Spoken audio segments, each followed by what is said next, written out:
ॐ अज्ञानतिमिरन्दस्य ज्ञानाञ्जनशलाखया चक्षुरुन्मिलितं येन तस्मै श्रीगुरुवे नमः। श्रीचैतन्यमनोभीष्टं स्थापितं येन भूतले स्वयं रूपा कदा मह्यं ददाति स्वपदान्तिकं। वन्देऽहं श्रीगुरुं श्रीयुतापदकमलं श्रीगुरुं वैष्णवांश्च श्रीरूपं साग्रजातं सहगण रघुनाथान्वितं तं सजीवं साद्वैतं सावधूतं परिजनसहितं कृष्णचैतन्यदेवं श्रीराधाकृष्णपादां सहगण ललितां श्रीविशाखान्वितांश्च। हे कृष्णा करुणा सिन्धु दीनबन्धु जगत्पते गोपेश गोपिका कान्ता राधा कान्ता नमोऽस्तुते। तप्त कांचन गौरांगी राधे वृंदावनेश्वरी वृषभानुस्तुते देवी प्रणमामि हरिप्रिये। वाञ्छाकल्पतरुभ्यश्च कृपा सिन्धुभ्यैव च पतितानां पावनेभ्यो वैष्णवेभ्यो नमो नमः। जय श्री कृष्ण चैतन्य प्रभु नित्यानंद श्री अद्वैत गदाधर शिवासादि गौरभक्तवृंद। हरे Krishna Krishna Krishna Hare Hare Hare Ram Ram Ram Hare Hare. Thank you all for coming. So we are continuing reading the introduction to Bhagavad Gita. In the last few classes, what we read is on what Prabhupada introduced, the concept of dharma. So dharma is an eternal characteristic of any object. Like the dharma of water is to always stay liquid.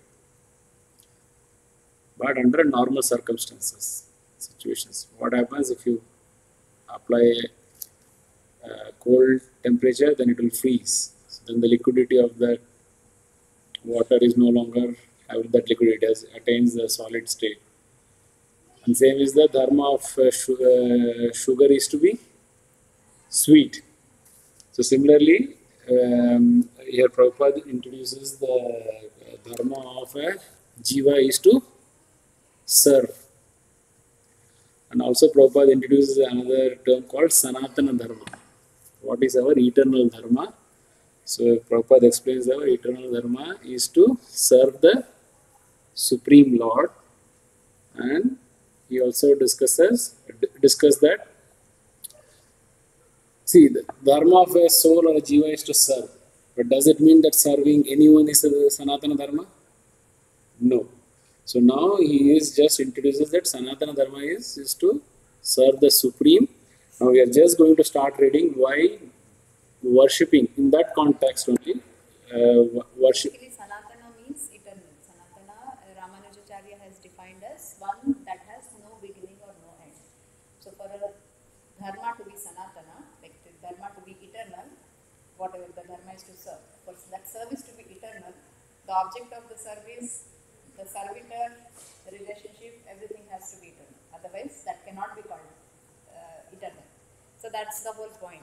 So for dharma to be Sanatana, we have to serve the Sanatana person in a Sanatana place. So that's why Prabhupada said that the goal of Jiva should be to serve the eternal Lord in his eternal abode. That is the spiritual step. Yeah, go ahead. So in the same flow, Prabhupada is discussing. There is he's also elaborating a little bit on the misconception of Sanatana Dharma versus religion. So Sanatana Dharma is without, based on your caste, creed, your background, your geography, is that what is Sanatana Dharma. But religion is all about faith based. We see, I may have faith in Hindu, whatever the scriptures, then later on I move to convert myself into Christianity. So there is a sectarian view of it. So that is never eternal. But as she said, Sanatana is something which has got no end and beginning. And the name Krishna has got, it's not a sectarian view that we always think about it. He is the eternal supreme. Whether In Islam, you call it as Allah, or in Christ, in Christianity, but they all refer to the same Supreme Personality of Godhead. But the Vedic knowledge is little more advanced, where we have more information. What some if we see within our ISKCON movement, some of the Christians who joined, they said, "Oh, we never knew have so much understanding of this, of the Supreme Personality of God." Not just the Supreme Personality of Godhead, in other religions, the knowledge of soul is also not there, not very clear.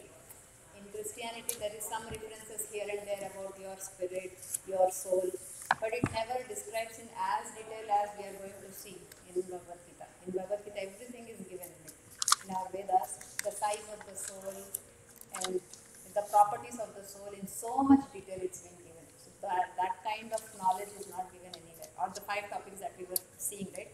Such a clear and crisp understanding no other religious scriptures have given, actually, as much as contained in the Vedas.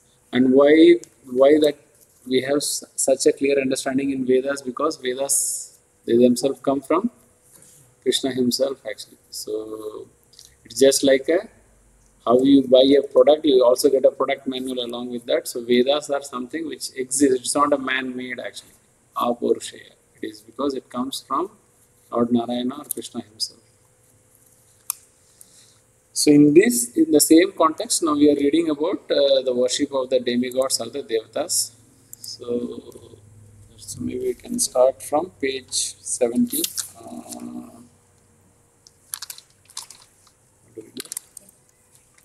In the Bhagavad Gita, the worship of different demigods or rendering service to them is not approved.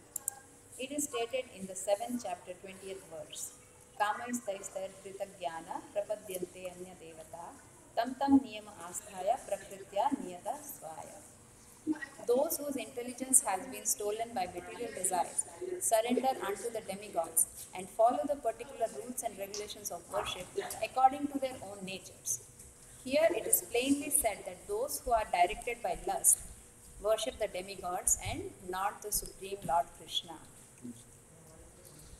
So in this, Krishna is calling the worshippers of demigod as unintelligent, right? Or the who have lost their intelligence, Krita Jnana.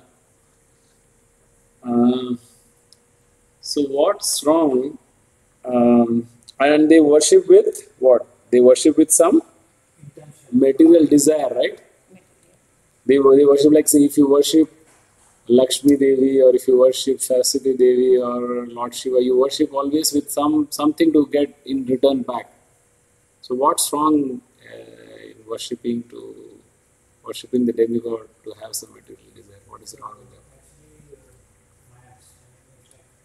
Whenever we praise God, like Sri Krishna, Mm-hmm. he is always like for eternal things, Mm-hmm. for like any material things, because I want studies to be qualify something.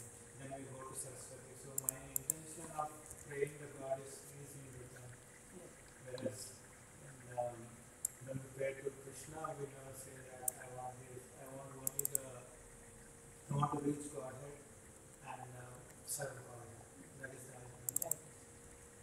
So as when you pray or do something with an intention to get in return, is not for real love or bhakti. So, yeah, that's true. So here, the one of the reasons that first of all, we are having a wrong intentions with we are praying, and second is that the results that we are going to get is going to be material. That's what you. Material means, Yeah. material means itself limited and temporary. That's the whole point. So whatever effort we are putting behind it, it's though it will give a temporary result, it's going to be taken away. So it's in the long run, if you see, it's a waste, actually. So what usually pray to the demigod? Obviously, Dhanam Dehi, Janam Dehi, give me this, give me that. But everything is going to be taken away. Even if you worship the demigod to get money and opulences, but when you die, what happens? Are you going to take away your things? No. So whatever you get in return is going to be limited and temporary. So, in that context, so let's read the verse from Bhagavad Gita 7:23. You can all open the 7th chapter, 23 verse.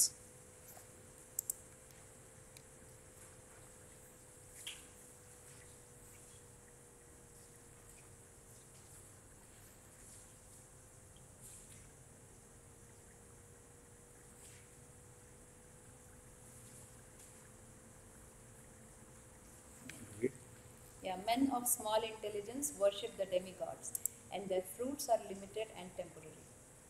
So here Krishna is himself declaring that.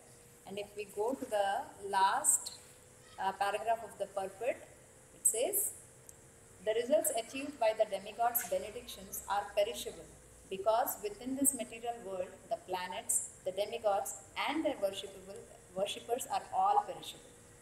Therefore, it is clearly stated in this verse that all the results achieved by worshipping demigods are perishable, and therefore, such worship is performed by less intelligent living entities. So this is So this is all the elements in the dealing who are involved in the dealings, everyone is perishable. That's the whole point. Yes.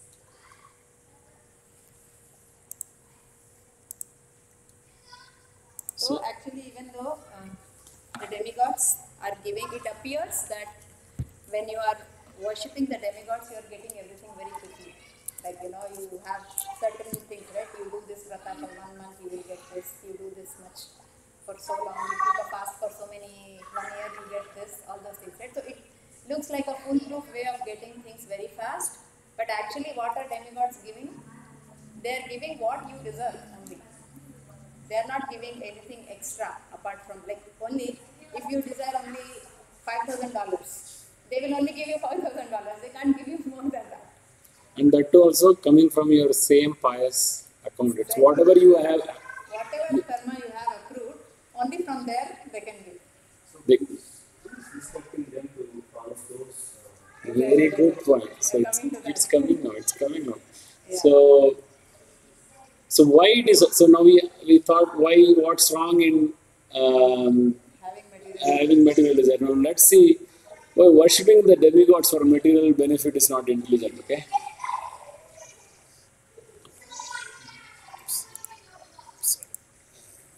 I lost my slide. Okay. Demigods give you what you have it. Okay. What you deserve it. It's an example of the cash. If you go to a bank account, if you have $20,000, you cannot withdraw more than $20,000. If you write $20,000 check, he will give you. If you even write $20,001, he is not going to give you. Okay. Next point. Chris, in just one verse before we read 7:23, just one verse before, Krishna says that whatever the demigod is giving, it is coming from Krishna himself. If here we see a description here, if somebody is praying to Lord Shiva, hey, give me sons, it is that basically Krishna, it has to be bestowed, it has to be approved from Krishna so that even demigod can give it. And why Krishna has to approve to the demigods to give it? We saw that sometime back. What are the role of the demigod? They are, when Krishna is like in a company like CEO, Mm-hmm. all others are like having some portfolio managing. Right. So anything cannot, no God or no minister in the sense cannot surpass what CEO or the. Right. They are just playing the position. Yes, Yeah. exactly. They are deriving their power, position, everything from Krishna only. They are not eternal. Yeah. They are not eternal. They once in a day of Brahma, how many times the demigods change? Uh, 14 times. 14 times they change. So they are not eternal actually. But Shiva is eternal.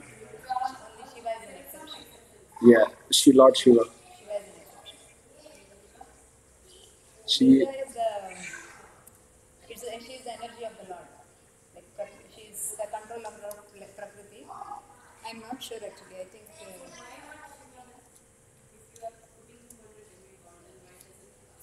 Shiva is somewhere in between. He's above Jiva. His position. It's a Do you have any references Which one? for the Shiva Tattva?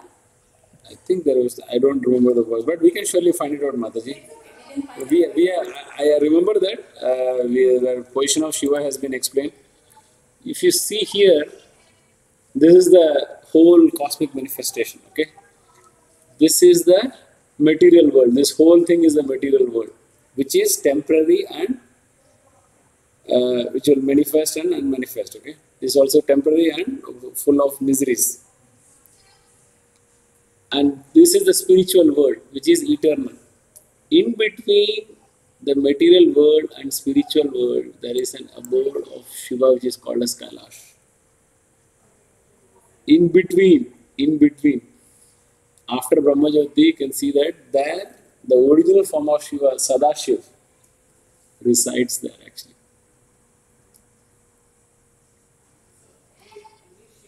Yes. So when She is there. She is there here. so no, this Shiva also, his expansions come into the material world basically. Not Shivas, yeah.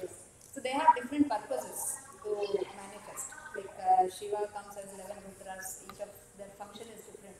So once their purpose is solved, then most of them leave basically. So they're also not, again, their position is somewhere in between the Jivas and the Supreme Lord, basically. They are above, he is above, Lord Shiva is above the demigods, in the sense that he doesn't come and go. And all the demigods actually, the one main difference is, all the demigods, as you know, the names, right, Indra, Chandra, Varuna, these are all posts, name of the post. The actual person is different. But in Lord Shiva's case, Lord Shiva is not a post, he's a person. Yeah. And he is not going to change. Also, we talked about Durga. The word Durga comes from the root word Durg. The meaning of that is prison, fort. So she is but also this material world is looked like a prison house for all the entities, all the living entities trapped here. Though we may have a different perception of living in the material world, like based on how much the material opulences you have. It's like Prabhupada compares that even in a prison house, a third class prisoner will have the least, like he will be in such a small cell kind of a thing where you cannot even see a sunlight. But if someone like a politician or a businessman, he's not going to get, he's going to get a bigger prison cell. But he is limited in the way he can go around. So this material world is also like this, and that's where she is called as Durga. She is protecting this prison or this fort. The warden of the prison. She will not let any jiva to go out of this material world unless and until we surrender to Krishna. And that is, we can see, if you want, we can go into that depth where Krishna says, Devi Esha Gunamahi Mama Maya Durataya. Unless until you surrender to me, you can never overcome this material nature. Actually, that's what Krishna says. And Durga is the one who is guarding all the jivas. We cannot surpass this material world without surrendering to Krishna. And the walls of each material universe is so huge for us to cross actually. These are all made up of the 7 elements. We are made up of, and each layer is 10 times bigger than the successive layer actually. Unless until we shed all these things, there is no way we can escape this material world. But Mataji, for your reference, will try to find out about the position of Shiva. There are scriptural references, but I didn't have handy. I will get that. No, absolutely. Even we need to get it. Basically, like South Indians, right, more like my family knowledge from Shiva. Shiva, yes. Yeah, even same with us. I'm saying, so always we are attached to Shiva. So just it is very interesting and good to know like how Shiva is. In fact, Shiva is the greatest of Vaishnavas. Yeah. In Bhagavatam, Vaishnavanam Yathasambhava, where they compare, among the rivers, the best is Ganges. Among all the Vaishnavas, Vaishnava means the devotee of Lord Vishnu or Krishna. There it says Vaishnavam Yathasambhava. He is the greatest of all the Vaishnavas. And as a Vaishnava, we look at him with highest respect, though he has a tinge of mode of ignorance. Means his activities sometimes you will see will bewilder you actually. Because that is the Rashi said, they all come with some purpose. So based on that, we really don't judge. Hey, might Lord worship. Shiva's department is destruction. So sometimes his activities may be like that, which we cannot understand. But he is the greatest of Vaishnavas. And he is so dear to Lord Krishna. In Bhagavatam, many places, Krishna has said, "You are very dear to me." Like Krishna will mention later also. Devotees are one with me, like because their hearts are one. So he said that in Bhagavatam as well. He is not different from me in the sense that Lord Shiva is so much devoted to Lord Krishna that he is extremely dear. We are inseparable. That's what is mentioned in Bhagavatam and certain places. Yeah. So, but when I observed further, it's like when you pray to Krishna, he will not give the bad things. He Right. will give what is good for us. So, Yeah. Shiva is Ashutosh. easily pleased. Shiva is easily pleased and innocent, Bholenath, right? Yeah. He's very easily pleased by him. If anybody does little sacrifice, little austerity, he is very pleased actually. Why Durga is protecting? I mean, if someone is playing game, like they're watching us. I mean, they're watching us to see whether they're going to stick to this materialistic goal or Right. so it's like a game between Durga and Yes. Krishna. Yes. Looks like that. Not Krishna. So she is doing it under the direction of Krishna only. So like the warden of the prison, that they will not be averse to the government, right? They are not working against the government, right? The warden of the prison is also appointed by the government to keep the prisoners under control. So same is the position with Durga actually. Durga is Krishna's energy. She is his representative actually. But her job, that's the job she has been given. That's her service to Krishna actually. It's not that she wants to take people away from Krishna. Yes, she does that. But she does that to people who are envious of Krishna, who are atheists, who are not interested in Krishna. Yes, she bewilders them. But once you surrender to Krishna, then she has no effect on you. This I explain sometimes, like for example, you have a dog. So, for example, you have a dog. Somebody new comes to your home, the dog is going to bark on them, right? Probably attack also, if not least, right? But once you call the dog back and the dog sees that you and the visitor are good friends, then what the dog does? Dog no longer bites that person. In fact, he will befriend. The dog may befriend. This is my owner's friend. He may come, lick, sit on your lap, lick your friend, right? The same thing. Once Durga Devi knows that you are serious about going back to Krishna, you are sincerely trying to love and surrender to him, she will help. She will withdraw her, her power to, drive you away. So she will stop treating you as a prisoner. Yeah. It's always said that either you are under the influence of Maya or with Krishna. So you are just If only you are not under Krishna, you are under Durga. Durga. That's for sure. It's a choice we have to make. Yeah. and I also heard saying that if someone like if you go to Shiva and ask for moksha, he will not be able to give. It's only jurisdiction of Krishna. Yes. That's why he is called Mukunda, the giver of liberation. Only Krishna can give. Krishna or Vishnu or Narayana. Only they can give liberation. If you see Hiranyakashipu, he prayed to Brahma. He wanted to be immortal, right? Like all this, like. So he said, Brahma said, I am myself not immortal. How can I give you immortality? Right? So those kind of things, if you want, we have to approach Krishna. There is no other way. Nobody in this material world can give us immortality or liberation or whatever. Also, in Padma Purana, Shiva meditates, right? Who he meditates on? Vishnu or Krishna actually. Also he glorifies quote Bhagavad Gita about Krishna in the Padma Puran actually to Padma Puran. It's a Padma conversation between Parvati and and Lord Shiva. Lord Shiva. You can read that actually. There is a lot of glorification of Krishna in Bhagavad Gita. But Parvati is asking Lord Shiva, who you are meditating on always? Because we see Shiva meditating on. Always in meditation, right?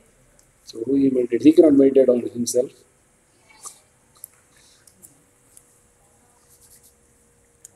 Okay. Yeah. The third point was on the. This is also Krishna says in. Did we see 722? We didn't see, right? Yeah, we saw. We didn't see 7. We didn't see. We just saw. Yeah. Yes, 722 says, endowed with such a faith, he endeavors to worship a particular demigod and obtains his desires. But in actuality, these benefits are bestowed by me alone. Krishna confirms. This is Krishna. This is a whole section about demigod, the 7th chapter, where we started with 720, where the whole we started this introduction is calmest is 720. They say that unintelligent men worship the demigods. Then 721 is all about that he gives the faith to worship a new demigod, and then also that who ultimately gives that benefit to the jiva is coming from Krishna himself. And we 723 we saw that the fruits are very limited worshipping it. Okay. The third point is that whoever you worship in the demigod form, whether Lord Shiva or Ganesh or Brahma, the ultimate beneficiary is Krishna himself. And that Krishna says in Bhagavad Gita 9:23. Here you see somebody who is worshipping Lord Shiva. And ultimately the Shiva will offer that results, fruits back to Krishna himself actually. Though we don't know, as a demigod worshipper, see, look at the pity of the demigod worshipper. They don't know who they get, ultimately who they get the benefit from. They also don't know what they offer to demigod, who ultimately gets, where it ends actually. It's a whole cycle. So demigods are only in the middle. So Krishna is here, worshipper is here. Whatever he is offering, that is also going to Krishna. Whatever he is benedicting, that's also coming from Krishna. But they're going up and coming down is coming through the agents of demigods. So these people, they can't see beyond the demigods. They can't see the hand of Krishna. Exactly. It's like government thing, right? As a citizen, we pay tax, but the taxman doesn't keep the tax. Who gets it? Government. Similarly, government introduces some schemes or benefit, and the officers or the various departments they implement it. Who ultimately gets the benefit? Citizens. But if a citizen thinks that I'm only interacting with this officer, so he's the ultimate for me. It's not. He cannot do anything beyond what government mandates him to do so. So similar is the position of all the demigods. They help in the running this whole material creation and help assisting Krishna, and they are the post actually. So they are always in the middle, but not all demigod worshippers know this. And this is no one is saying this. Krishna himself is saying what we are seeing all the script references from Bhagavad Gita itself. See, is Bhagavad Gita saying it's okay to pray in midnight because everything's are going to look good. So yeah, so if you go to 923, that's Let's go there. Let's go there 923. So he says, those who are devotees of other gods and who worship them with faith actually worship only me, or something of Kunti, but they do so in a wrong way. So he is not approving of that. Indirect ways, he is not approving of that. Though he is the beneficiary, that's not the right way. That's what he says. And in the purport, actually, again, whatever we discussed, Prabhupada is writing. So somewhere in the middle, it says, the demigods are, so to speak, different officers and directors in the government of the Supreme Lord. One has to follow the laws made by the government, not by the officers or directors. Similarly, everyone is to offer his worship to the Supreme Lord only. That will automatically satisfy the different officers and directors of the Lord. The officers and directors are engaged as representatives of the government, and to offer some bribe to the officers and directors is illegal. This is stated here as avidhi purvakam, or in other words, Krishna does not approve unnecessary worship of the demigods. So worshipping the demigods is like paying bribe. That's what Prabhupada is saying. We saw why should not worship, because whatever you get it's going to be temporary and it's never going to be satisfying for you. What you see, usually you see, right, demigod worshippers, like we see in Maharashtra, Ganapati Puja. It's like no more like show off. Who can build a bigger Ganapati Pandal and who can offer More noise. Who can play the loudest music? That's what it is become. and who are the main sponsors? They are basically the businessmen who wants more money, more money, more money actually. If they want, they can live peacefully, whatever the money they have. If they want to live like a common man, but they are never going to get satisfied, where their desire is fueled, want to get more and more and more. And okay, you have the pious credit, I'll keep giving you. It doesn't mean that you can see a poor man, but actually he may have a lot of pious credit, but he may not withdraw it actually. But that is also not, unless until he use it in service of Krishna. That is like an example of a miser actually. He may have money, but he may not spend for anything. So better use it in the service of Krishna and get a result which is going to be long term or always eternal and beneficial for us actually. We will see more examples of this the next. We are going to read further in this. Yeah, we want to talk about this. When we are only dealing with demigods with an intention to get something in return, again as Prabhu said, it's a business kind of relationship. So just a give and take kind of thing. But actually, what is the soul looking for? What does the soul really want? It needs love. So that kind of relationship that is only limited to give and take, it's not going to satisfy the soul.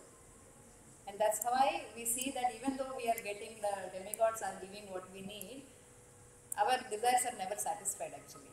You know, it keeps going more and more. Just like a child, whatever they ask, if you keep buying, their demands keep on increasing. And actually, if you really keep fulfilling all their desires, they grow up to be spoiled children, right? The same case with demigod worshippers. Well, whereas if you approach Krishna, he actually only gives what is beneficial for you, like a responsible parent. But Mataji, in the discussion now, anything which we get is approved from Sri Krishna. Right. So when we are asking it, why he is not restricting, okay, it is not good for you, so don't give it. So because again, you have not established your relationship of a parent-child, right? You are up. So as we discussed, right, whatever we offer is goes to Krishna, and whatever we get is from Krishna through demigods. Right. Right, in demigod worship, right? So when that is the case, it is not good. Why Krishna is restricting, like, we don't want you to be spoiled. So why is not restricting? So let's say that what happens that the demigod worshipper doesn't get any results. So we will stop praying them. Exactly. So that's where in one of the conversation Prabhupada says that at least the worshipping demigod is, at least he is following some Vedic scriptures actually. He is not going to become an atheistic. But he doesn't even believe in some higher authority. Like what happened, we see, right, within as a government, some people obey the law, some people don't even obey the law. So those who don't obey the law, they don't even believe in any authority. Even in spite of police, you see so many chase whether it's a overspeeding or whatever, the theft or murder, they don't believe in any kind of a law actually. So if you don't get any results back from Krishna or from demigod, he's the same. What is the point in worshipping? At least he is somewhat God-fearing. He at least believes there is a higher authority he has to follow. He's going to become a rogue actually if he doesn't even get anything from the demigod. Don't have something? And the other point is basically when the worshipper surrenders in love and with a sense of duty, not duty, service, then Krishna actually reciprocates. He interferes in their lives. But whereas if the worshipper himself is not interested in Krishna first of all, then why Krishna bother at all? The soul has the free will, and Krishna never interferes with that. We discussed that, right? So, if the living entity is only interested in his material desires, so Krishna says, okay, let it be. But again, he is only giving what he deserves. He cannot give everything to him, right? It's like, you see someone else's child doing something, you know, you may feel like correcting them, but since you don't have the relationship, you keep away. If your own child is doing wrong, you will chastise, you will try to correct them, say it's not right for you, you never do this again. But a stranger's child doing the same thing, right? You may think, okay, that's not right. I wish he doesn't do that. But you don't feel like going and interfering with that child, right? It's the same thing. So these people are doing the wrong way, worshipping Krishna. Though they are worshipping Krishna, they are, just now we saw, they are doing indirectly, not in a direct. They are not in direct contact with Krishna. So Krishna also lets it. But then the good point about Vedas, as we discussed in the very first class, so all these demigod worshippers are actually following the Vedas only. So gradually they will be purified. Someday they will get the knowledge by following this process. Right now they are here on the first step where they are only interested in material enjoyment. But just by following Vedas, they will automatically go to second, third step. Ultimately, they will come to an understanding that there is a supreme force behind the demigods even. Good.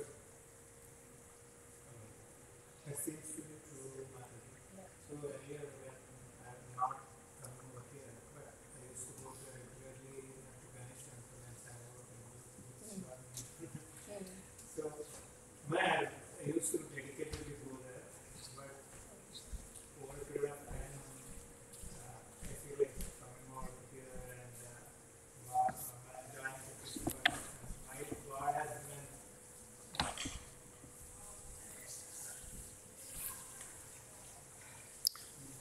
We are on the topic of demigods. So question was here, Prabhu, Krishna says, right, whatever we offer to demigod, it goes to ultimately to Krishna, and whatever we pray to demigods, the final benediction comes from Krishna. So the question from Prabhu was that, then if we know that that is not good, why Krishna even not restricting? No, yeah, restricting demigod or best to the demigod worshippers. You can see this in multiple ways. First of all, the demigods, they are also demigods. They are very powerful entities.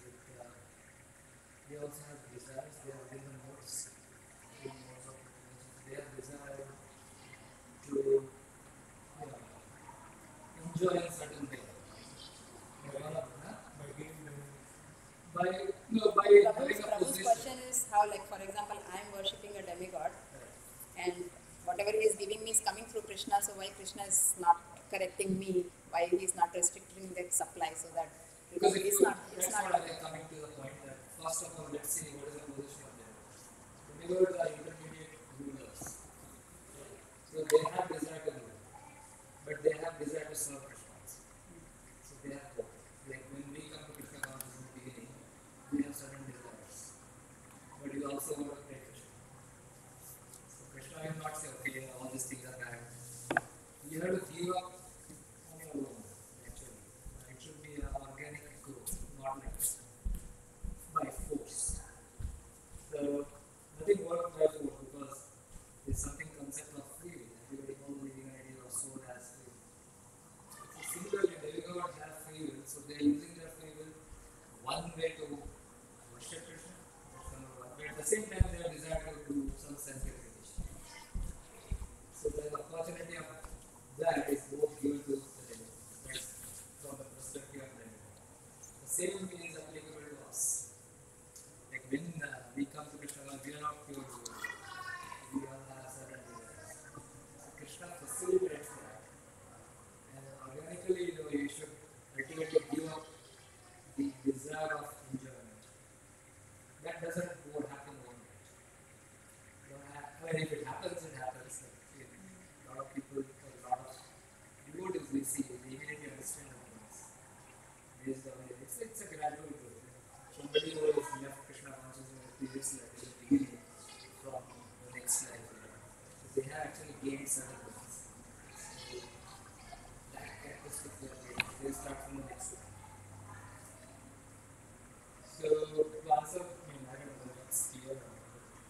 what we were also discussing. Like at least those are under the purview of Vedas.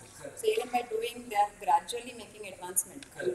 They someday they will come to that understanding of the Supreme Lord And when you enjoy following as you got the point of Veda, as you enjoy taking Vedas into consideration, things which are suggested in Vedas, then you will get big reactions.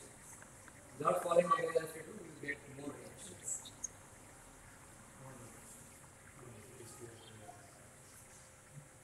So,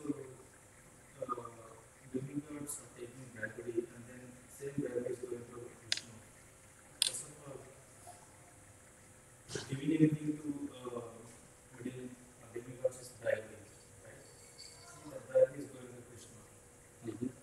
So, and that's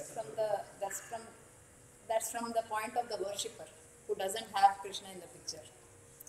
Like not he doesn't have the complete knowledge that it is going to the Krishna. Supreme Lord, right? So that's why Prabhupada said it was he compared it to a bride basically. To get your It's a work comparison. done. To get your work done by even with government offices, right? There are two ways to get work done. You wait and you get your work done, or sometimes what we do is we bribe the officials to get our work done faster or in an illegitimate way, right? So that was the analogy that he was giving. in order to be getting good things from God, do we need to offer fruits in this case? Why do we offer fruits to God? Why are we supposed to be anything to God? Like, why do we have to offer fruits, money to God? In this case, fruits. Basically it's a symbol of submission. One is you are arrogant, saying I will get the things that I want. Right? That is the soul thinking that I can do everything on my own. Second way, like what you are saying, you are being traveled, in a way you are submitting. Like, okay, I still want to get it, but I am going through a channel, which is recommended in Veda. So this is all recommended in Veda. And the purpose of that is there is to understand that some things I cannot do on my own. There is a higher power. So that itself is the first step to submission. That's not the best, but that's the first step. Then there are many other steps.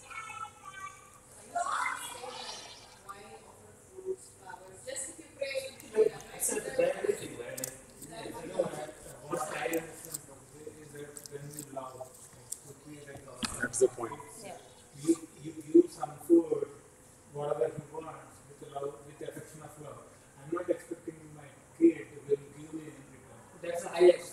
That's the But similarly, what I'm doing, I'm saying like similarly, if I'm not with Krishna, I'm offering myself without food.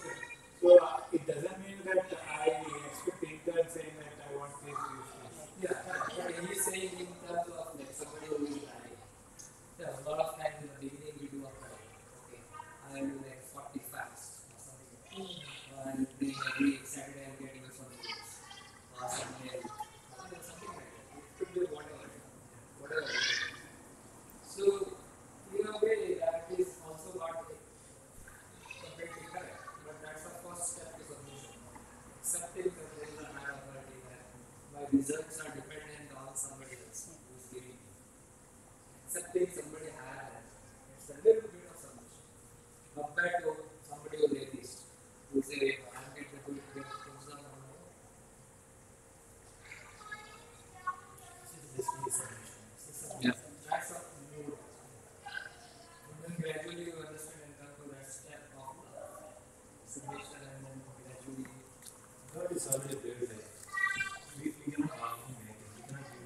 We cannot give him anything. We don't have to give him anything. everything is his already. Everything is his already. Everything belongs to him.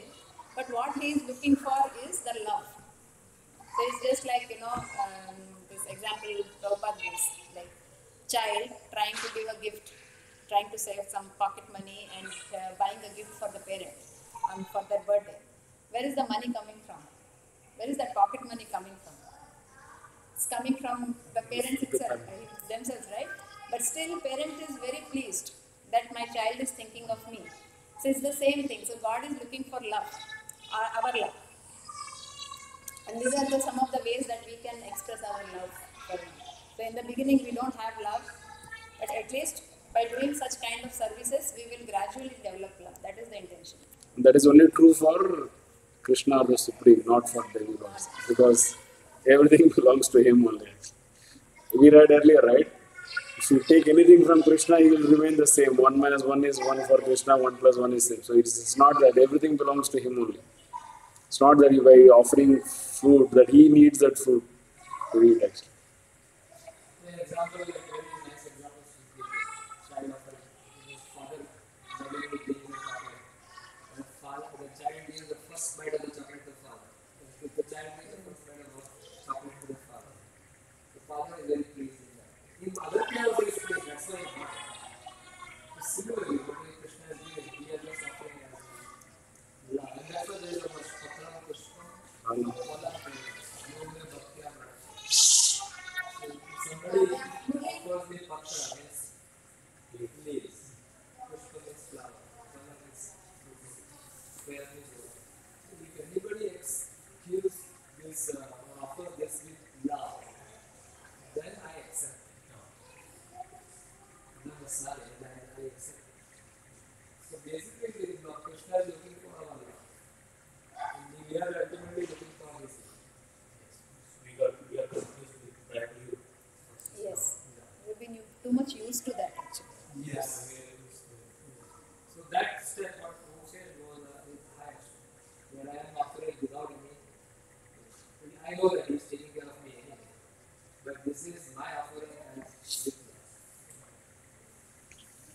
So that is the highest. But this is the beginning step.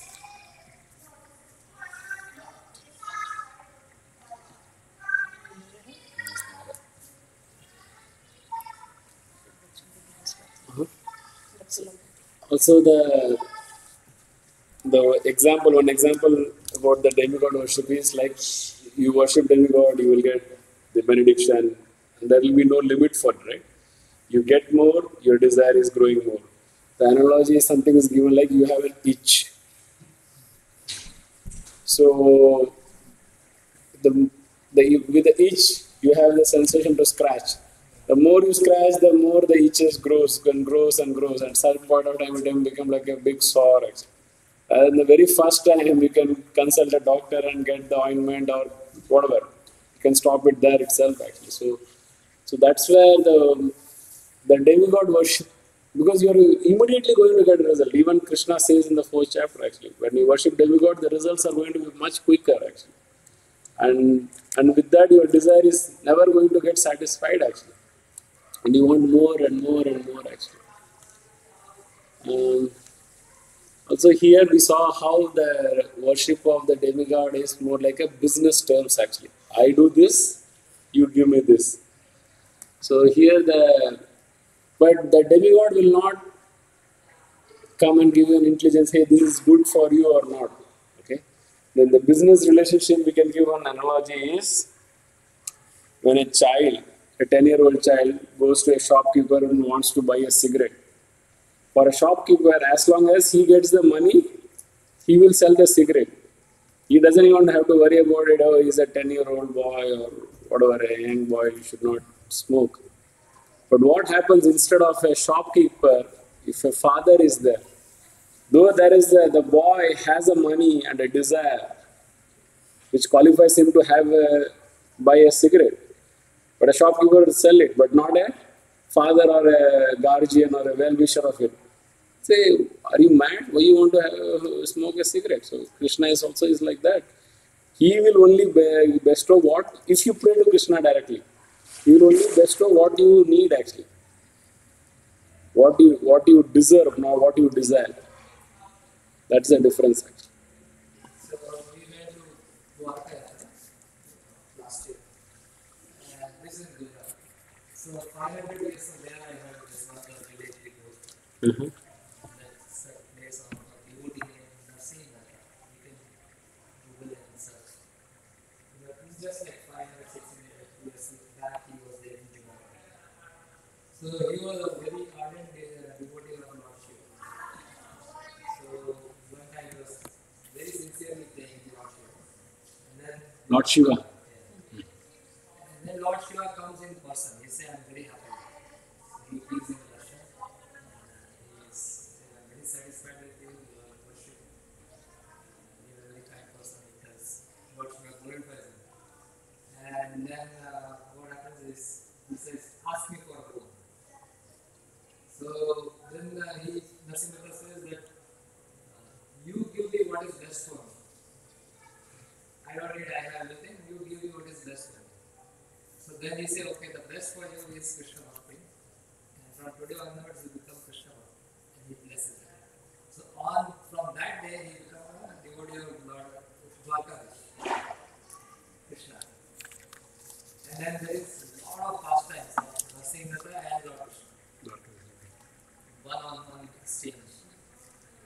So he was like completely nice devotee of the Lord, and you should read about him. There is Lord Nasi, N-A-R-S-I-M, Nasi Mehta.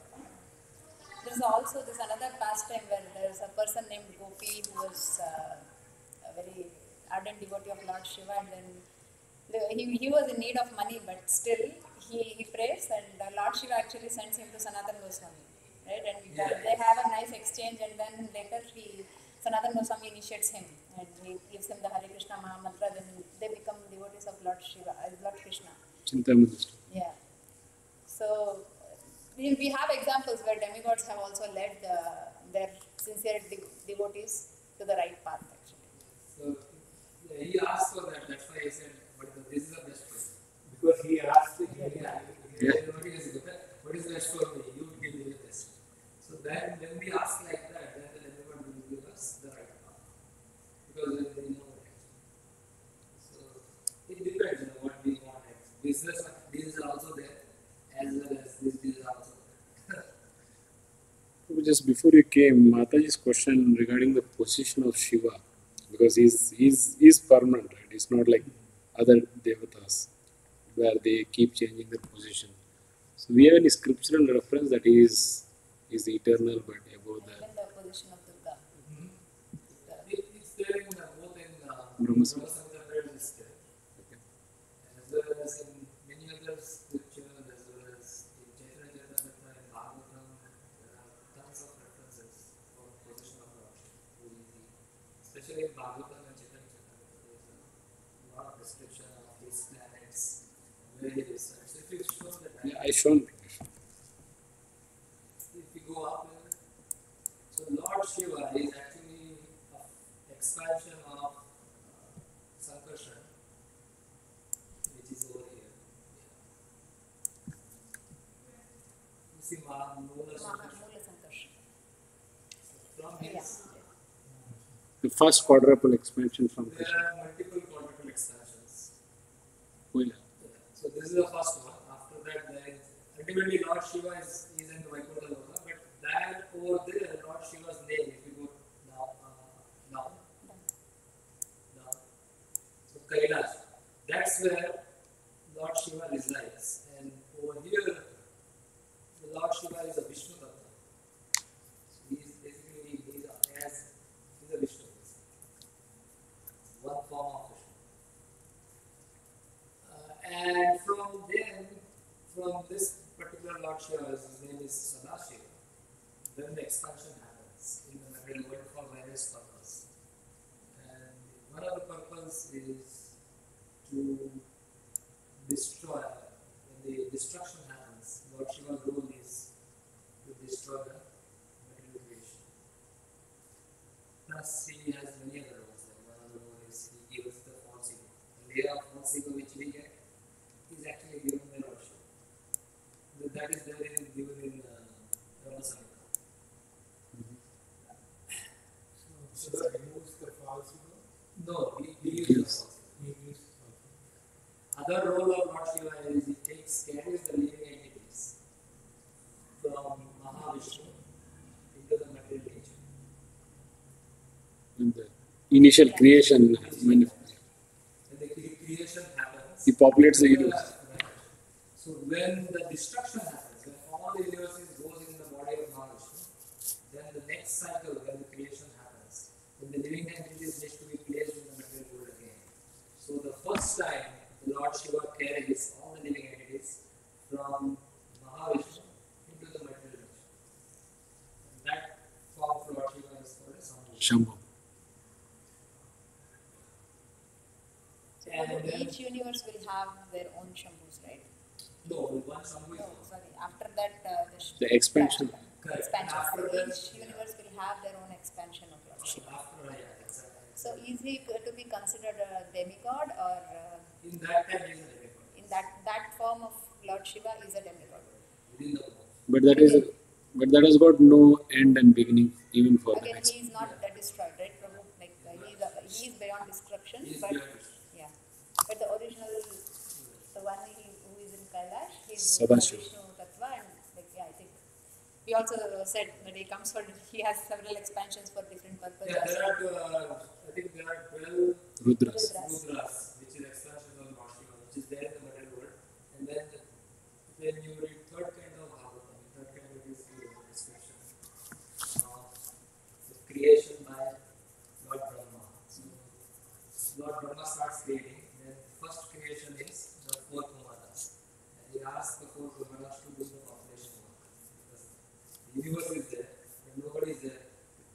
No living entity is there. So he needs person to help him. So then from him, now Lord Brahma doesn't need a female partner to create. He can think and he can create. So first creation of Lord Brahma is the four Kumaras. The four Kumaras, he asked them to do the further creation.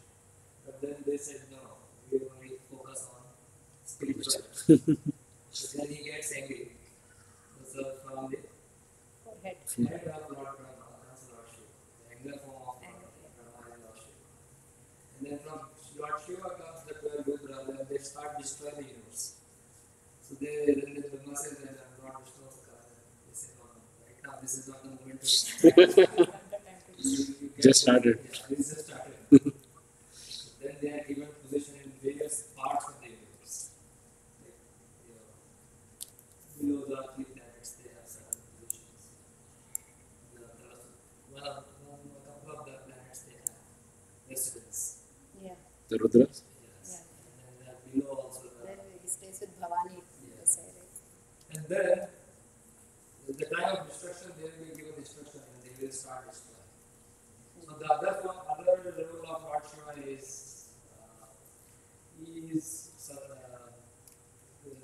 Guna Avatar. There are three Gunas. Rajaguna, Sattva-guna, and Tamagun. he is the incarnation of the Tamagun. He heads that. He is not in Sattva-guna. He is, of course, He heads that. beyond Sattva-guna also. He's transcendental, but his job is that. And there are various other jobs. But yeah, Shiva Tattva is one of the most complex. Shiva Tattva, Guru Tattva, these Vishnu Tattva, these are very difficult to understand. This is just general. Prabhu Durga Devi, so is she also opposed, or Yeah, so like first, if you go up, yeah, so when the creation begins, the consort of Ramadevi. Mahavishnu is Ramadevi. Mahavishnu's consort is Ramadevi. she resides And within Ramadevi's expansion is Durga Devi. So Durga Devi and Lord Shiva unites. And that's how the creation begins. So Durga Devi also doesn't get Changed. destroyed, changed in a day of Brahma. Durga Devi, in the day of Brahma, definitely. She is the controller of the Yeah, exactly. Yeah, that's right. Yeah. So these two goddess or goddess cannot be like, they are like how we say demigods change and are not No, eternal. So they don't, it doesn't apply to these two because Lord they are Shiva like, is a person, Durga Devi is the person. Yeah. Rest all are those. post. Brahma is a Brahma He's is a post. But Brahma stays till the end of his life, till the end of the universe. yes. One breathing of Maha. Yeah.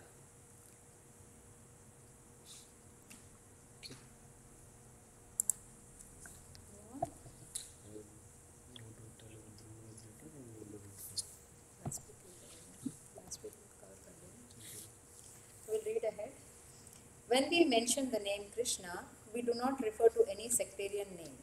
Krishna means the highest pleasure, and it is confirmed that the Supreme Lord is the reservoir or storehouse of all pleasure. We are all hankering after pleasure. Anandamaya Bhyasa, stated in Vedanta Sutra 1.1.12. The living entities, like the Lord, are full of consciousness and they are after happiness. The Lord is perpetually happy, and if the living entities associate with the Lord, cooperate with Him, and take part in His association, they also become happy. So here, Krishna has been mentioned as the reservoir of the happiness or of pleasure. And as we know, jivas are also same in quality and same but difference in quantity. So we are also seeking, like your Lord has been mentioned as Anandamaya Abhiyashita. So we are also always seeking for pleasure, but in a wrong place and in a wrong way. So Krishna is always happy. We never see Krishna morose or he's always happy, young, Navayavana. So the only way we can be happy is by being associated with Krishna, and there are various ways we can associate ourselves or render service to Krishna is by the most easiest way is to chant the holy name.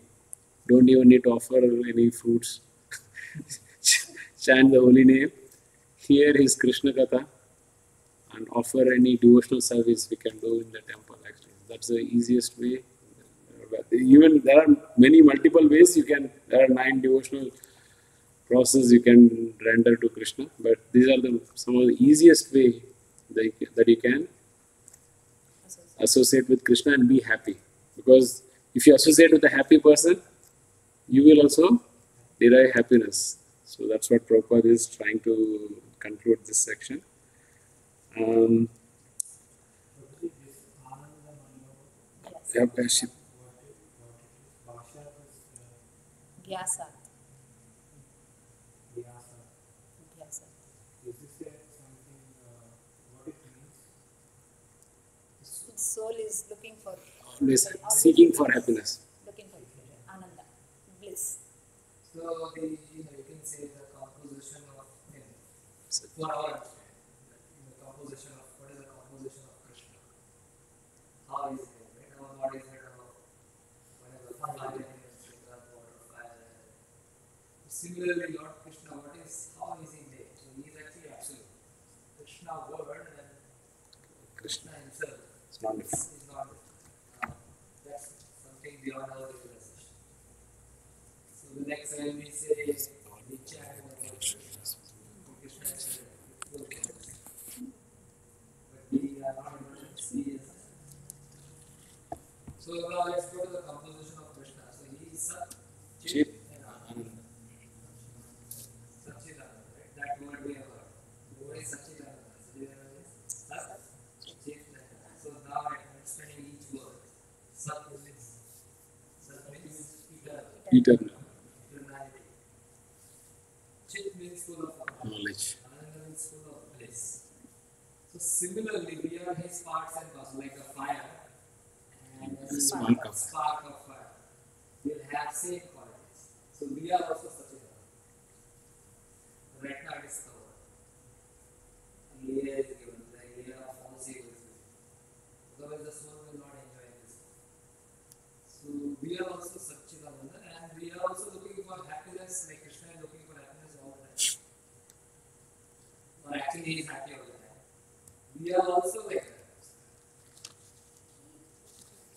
Yeah.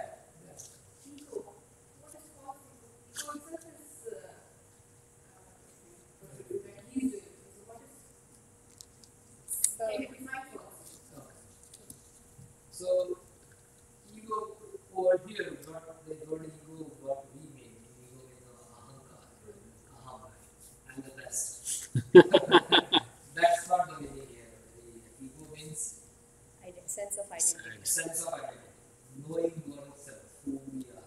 Let's say if you ask me who I am, right? So I will give my identification as this and this, my name is this, I'm Indian,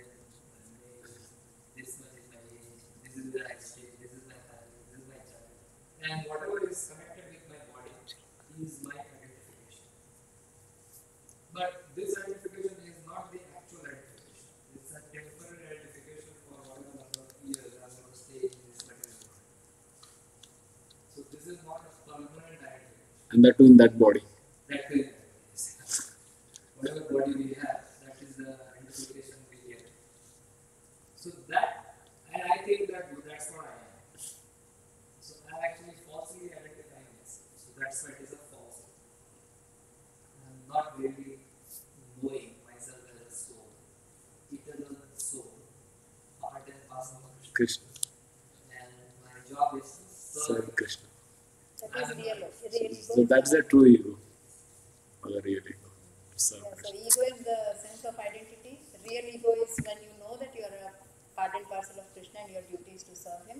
False ego is thinking that I am separate from Krishna, I am this body and everything connected to this body is mine. So a separate layer is given to the soul. The soul layer is given. So now say the soul thinks I am the body. So that layer is a false ego.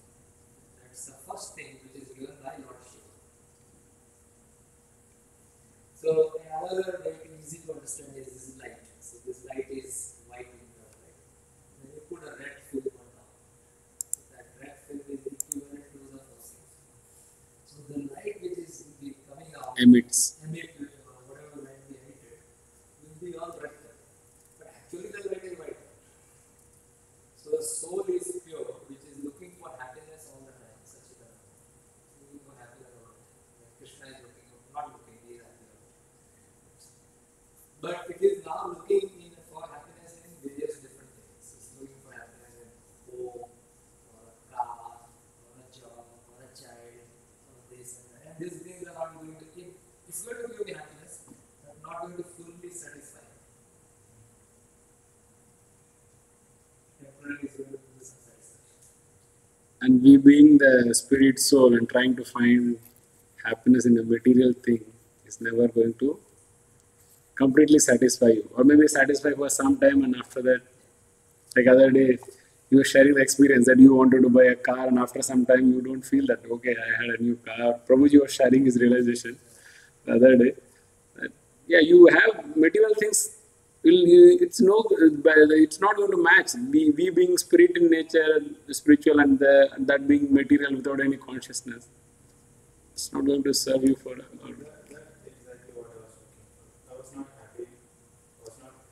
If you ask anyone in India, having iPhone with them is like most happiest thing. They say I have iPhone.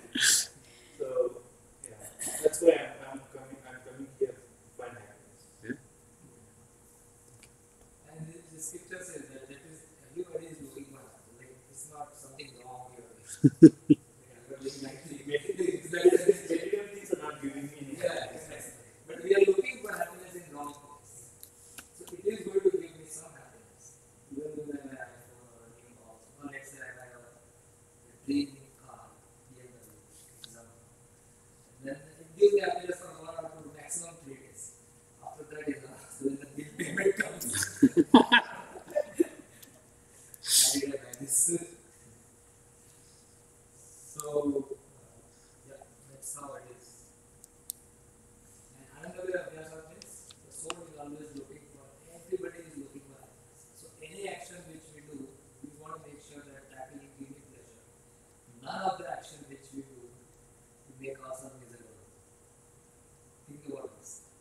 Have you done any action thinking, so this is going to give me misery, let me do it? So, that's how we are trying to do everything, make ourselves happy. But we do certain things as a responsibility, which may not be an enjoying thing. So But that also gives us happiness, like you are sponsoring your son or daughter for school, giving them the best education possible in your ways and in whatever way. But ultimately, it gives you some satisfaction. The point is that you are trying to do everything, all the actions to make yourself happy. All of us.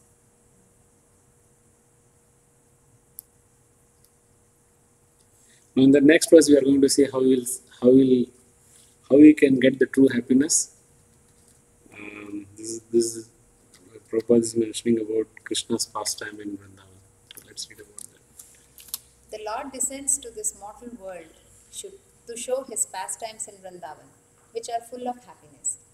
when Lord Sri Krishna was in Vrindavan, his activities with his cowherd boyfriends, with his damsel friends, and with the other inhabitants of Vrindavan, and with the cows were all full of happiness.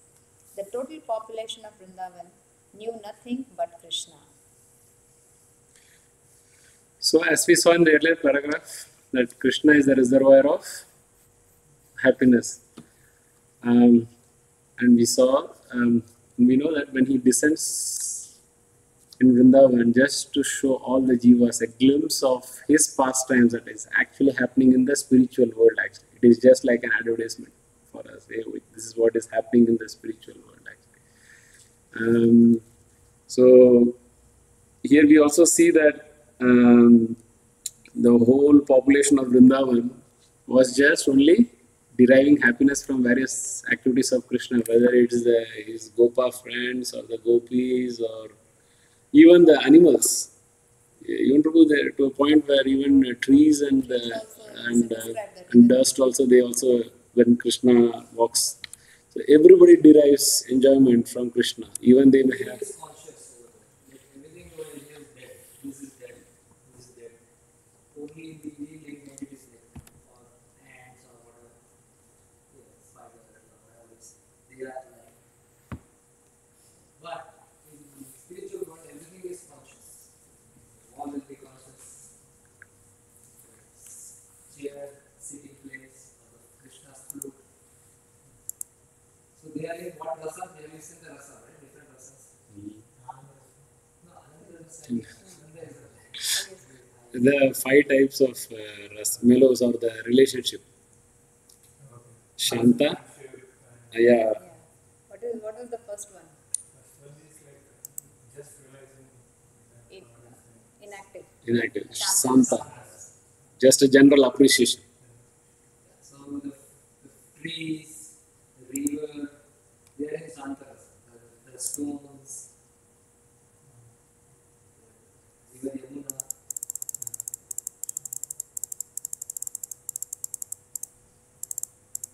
This is like kind of a full, like if you buy a product, you have a feature sheet, right? So you have Shanta Ras, you just only have a general appreciation, okay? And there is an example of 4 Kumaras or Prabhu, the other day you said about Narada or Sukadev Goswami. They will just appreciate, like even you will see in the temple, sometimes many devotees come and they will see, appreciate Lord. They will not do beyond anything. Just praise the Lord and just go by the words actually. So that is just neutral, being neutral in nature. Then the next level of service is Dasyaras. So where you basically render some service, and this is from this on this. Even some acharyas don't even consider Shantaras even as a kind of a relationship. So at least the minimum you have to start is doing some rendering some devotional service. And why you have to do some service?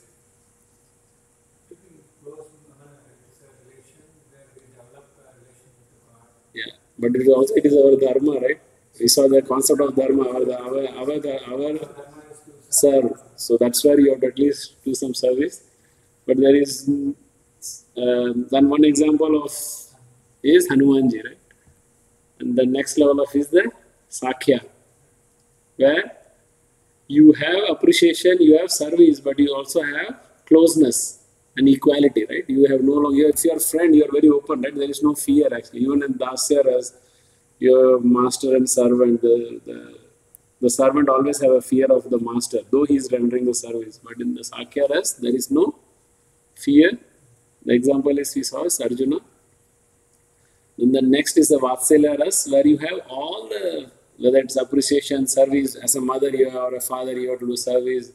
Absolutely, there is no question of fearlessness and equality there also there. But also there is one aspect is affection, because in friendship, there is between friend and your parent, the differentiate is the parents are more affectionate to the children.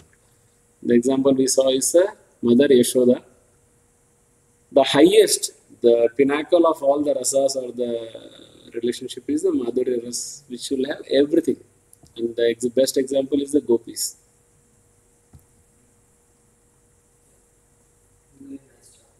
Yeah, this is, and the key thing here is that at least we have to start from here is on the service actually.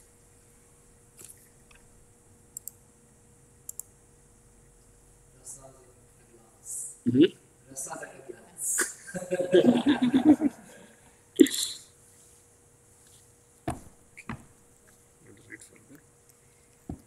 But Lord Krishna even discouraged his father Nand Maharaj from worshipping the demigod Indra because he wanted to establish the fact that people need not worship any demigod.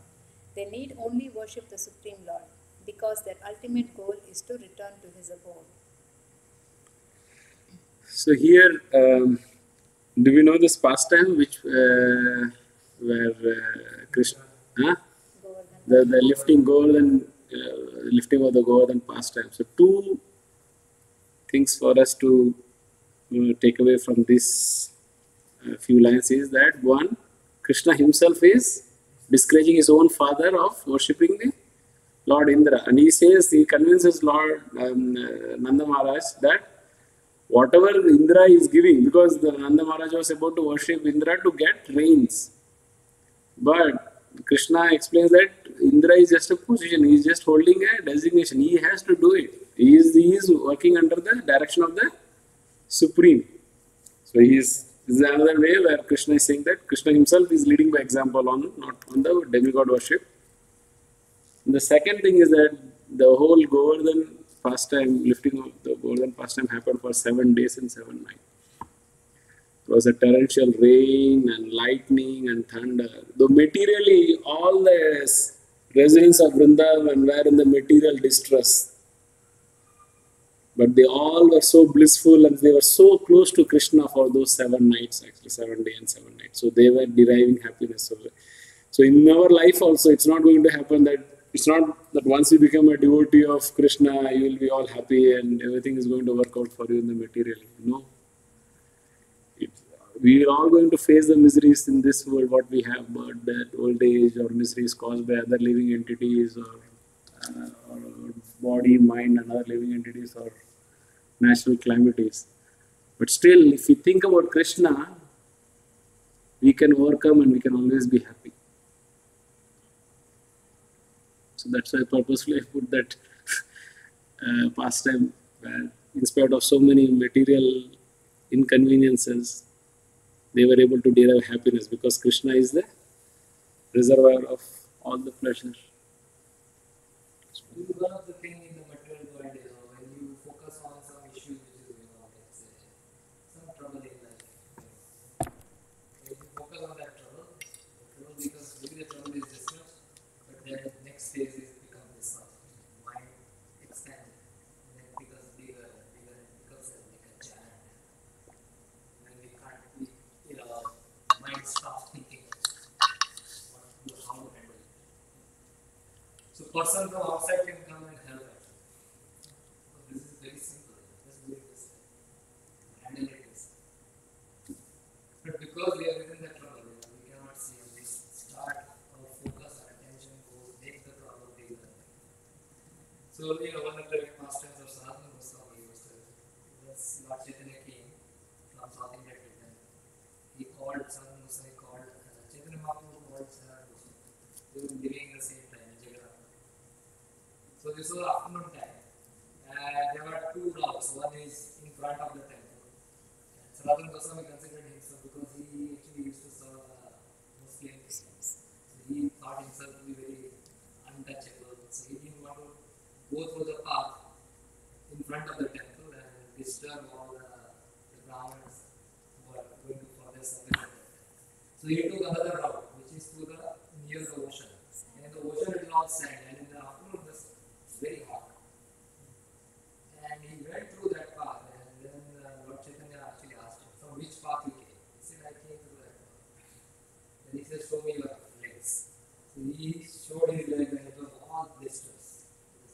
At that time, they were not very.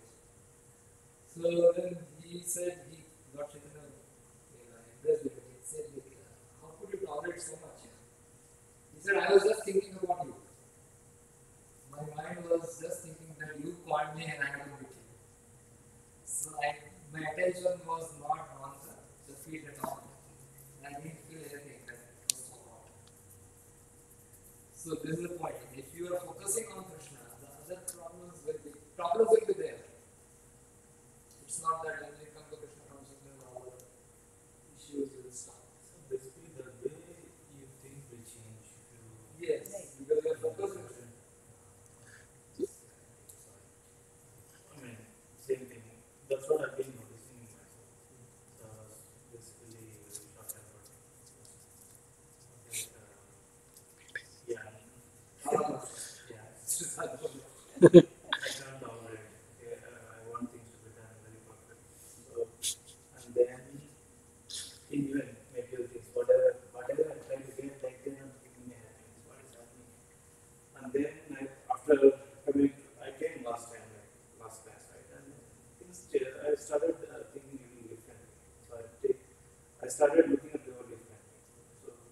whenever I something trouble, like things happen to me, like I just pray Hare Rama Hare Krishna, and then my attention changes to Krishna, right?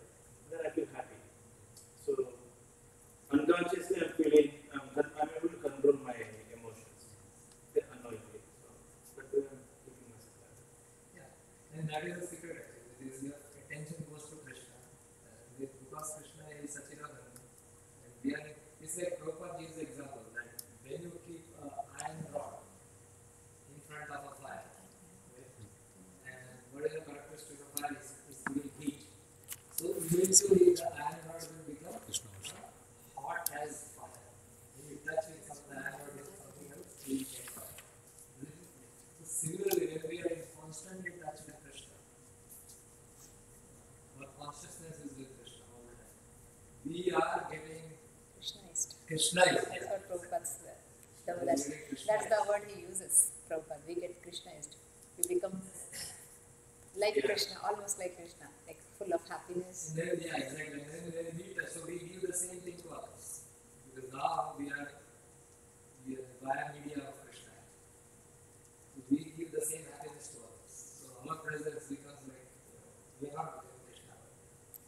We are becoming in the sense of happiness. Happiness, yeah. So that's the key actually. Your attention or your consciousness should go to Krishna. And that's why our society name is International Society for Krishna Consciousness. So you have to be Krishna conscious, not self-conscious.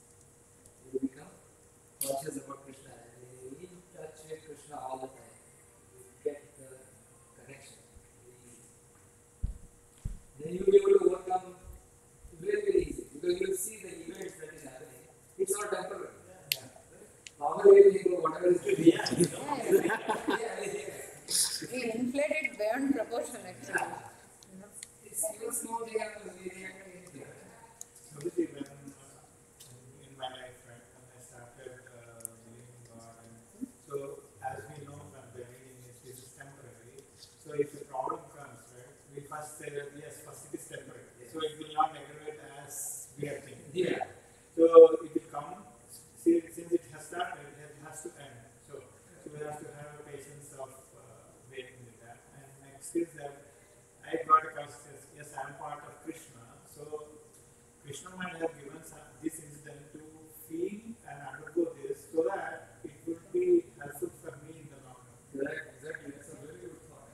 Then if you can think like any situation like this. Yeah.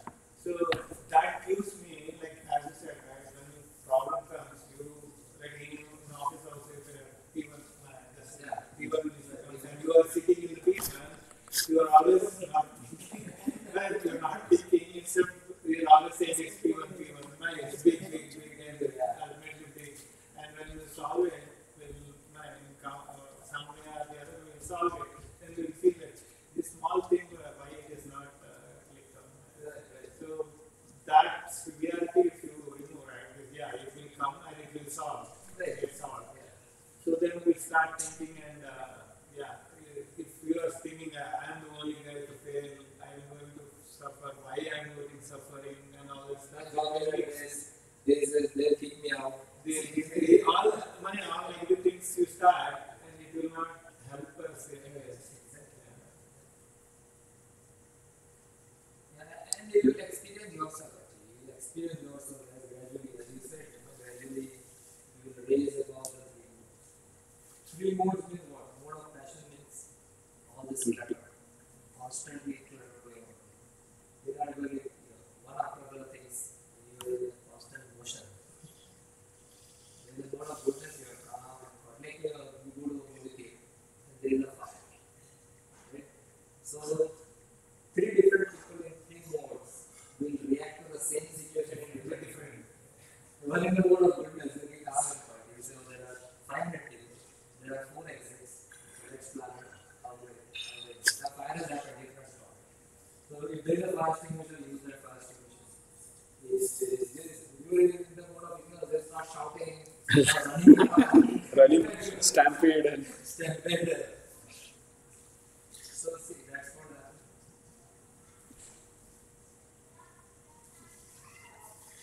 so the one of the notes that for this paragraph is that to the extent we think about Krishna, we will remain happy.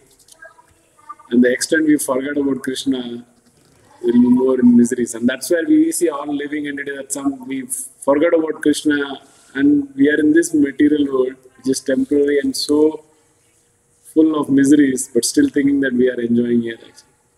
So that's the key takeaway for this thing is that one of the easiest way to associate with Krishna is to chant.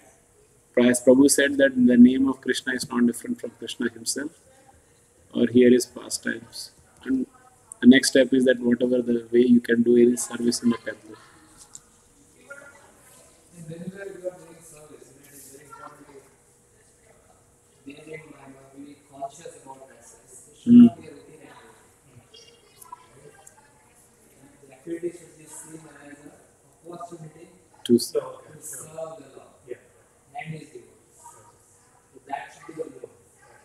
Not having something in mind that if I do this, I'm going to get something. No. It is to please. That should be the consciousness behind that. Whatever activity. It could be any activity. And then that needs practice. You should, what I am getting from this, that should not be the motive.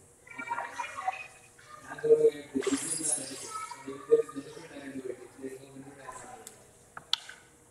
It should not be the motive. The motive should be, is Krishna is going to be pleased with this action. So that's a change in consciousness that comes. Why am I doing this? Is Krishna is going to be pleased with this. When we do this service in that mood, then Krishna will start reciprocating. Because ultimately he is a person, right? He understands because he is sitting next to me in my heart. So when we perform the activity in that mood, this activity is to please Krishna. Then Krishna will be pleased and we will be completely satisfied. We'll be happy. So we'll continue reading. The abode of Lord Krishna, Sri Krishna, is described in Bhagavad Gita, 15th chapter, 6th verse. Natad bhashyate suryo na sanko na pavaka yad gatva na nivartante tad dhama paramamama. That supreme abode of mine is not illuminated by sun or moon nor by fire or electricity. Those who reach it never return to this material world. This verse gives a description of that eternal sky. Of course, we have a material conception of a sky, and we think of it in relationship to the sun, moon, stars, and so on. But in this verse, the Lord states that in the eternal sky, there is no need for the sun, nor for the moon, nor electricity, or fire, or any kind, because the spiritual sky is already illuminated by Brahma Jyoti, the rays emanating from the Supreme Lord. So, as we know, the material world, which is basically sun is in the center and all the planets are floating in the sun rays, and you can see all the planets are aligned.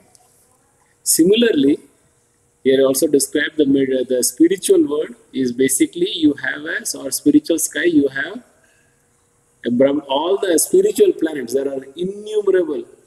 You cannot even, there's no definite, you can even count it. The innumerable universes, they float in Brahma Jyoti, that is emanating from the body of Lord Krishna himself, the Brahma Jyoti. And we also see here the material world is so dark, right? If what happens, we have 12 hours of, not even 12 hours, maybe summer is the exception, but we have dark nights, and the whole world is so dark, right? But the material world, spiritual world is all illuminated, and they are all conscious. As Prabhu said, everything in the spiritual world has consciousness. So that's and there is no need of a sun or a moon, because the Krishna's effulgence or Brahma Jyoti is so illuminating the whole spiritual world.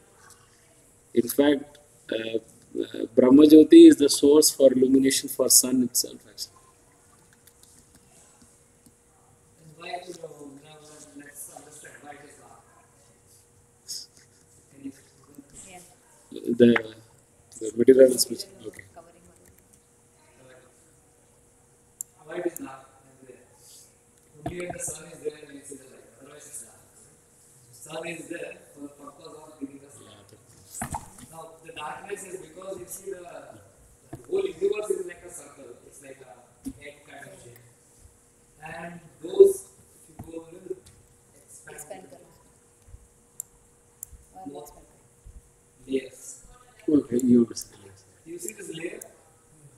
So the universe, cover of the universe like egg shell.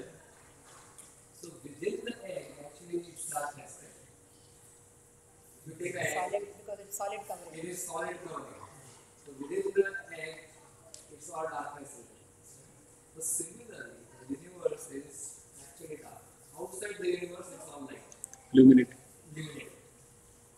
But because of this covering, It's all. these are all Brahma Jyoti, so that's the effulgence of the Lord.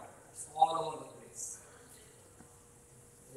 But because the universe is like a shell, and there are layers. Seven. So within, yeah, there are 7 layers. So within the universe, everything is. So that's why the picture of you say it's like a dark. And the sun is the source of light. Now, if the sun is not there, think about this. What all the things is going to work? Is it going to work? If air is not there, is it going to work? Water is not there, is it going to work? No. Everything which we need is given in abundance.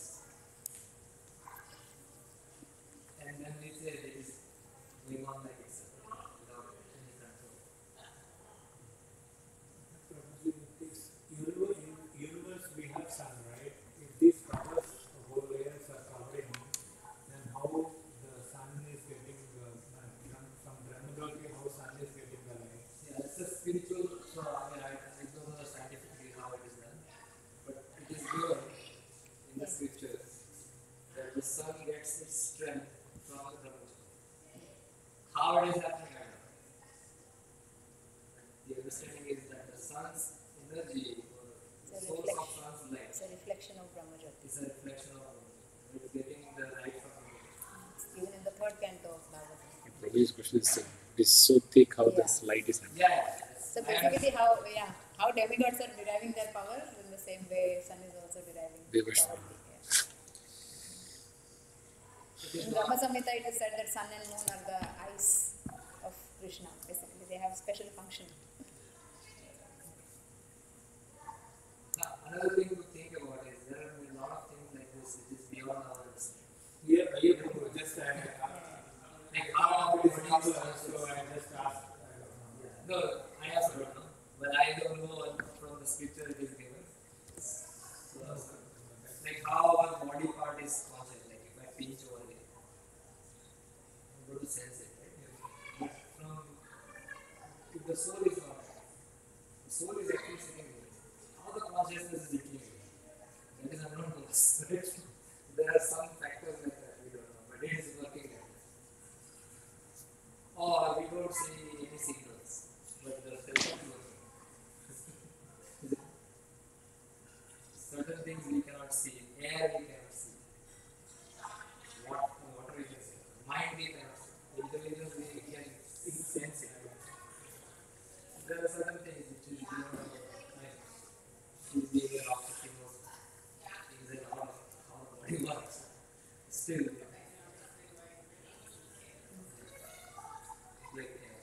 there are many things which we cannot know.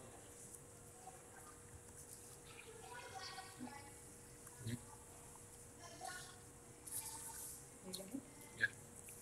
We are trying with difficulty to reach other planets, but it is not difficult to understand the abode of Supreme Lord.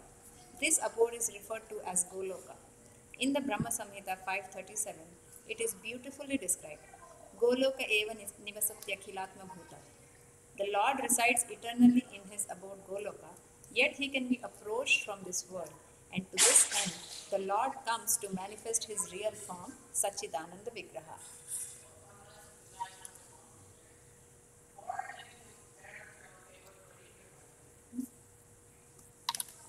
So here now, Prabhupada is giving the description of the spiritual planet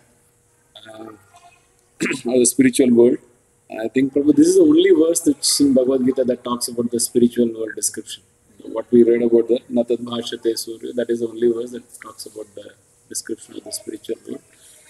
And here, as you see here, the Supreme Lord, Lord Krishna, resides in his abode known as Goloka. Like how in the material world everything is centered around sun, even in the spiritual world, the Lord's planet, the Goloka, even all other planets are surrounded by the Goloka planets actually. And it basically gives us a glimpse. We don't even have the detailed description. Here Prabhupada is quoting from Brahma Samhita 537, where it says that the Lord resides eternally there in Goloka.